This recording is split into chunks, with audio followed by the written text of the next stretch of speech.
diseases. Menteri Ketenaga Kuat Kekia jong kejelai Dr. Mazel Ampareen Lyngdoh ke segi thoding hagapor baila ai jingkrench kinong pathai khubor habedei bat ke college puli doktor lani ke medical college ila ong ba ki don bun ki jerwat ki babu jing shibun ya ke jela meglaya ila pentip syusyu ru ba ke Jingtei ke Tura medical college kalayat Stet Shakhmat bat ke sorkar jela kelala ban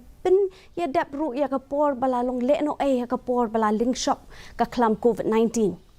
hakabedei pat bat ka Shillong Medical College menteri ketenaga kuat kekia ilaong bakilala banjam shibun Shakhmat bat shen ke sepenmi biang ya ka expression of interest na kebentak kat tu kat ni teli kila trejam bat pa ka sorkar ru kala persang ban penbet halor kani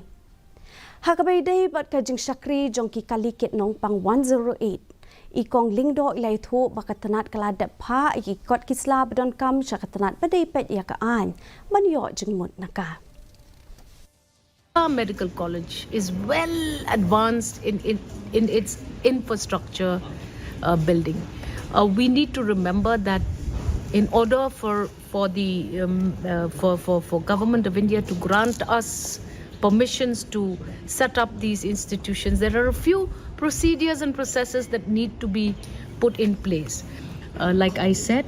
we want to provide the best facility to the people of the state of Meghalaya, and I look forward to this happening very quickly.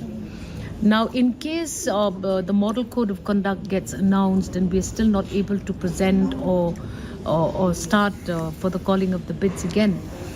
we still have the current situation where the NHM themselves are running the 108.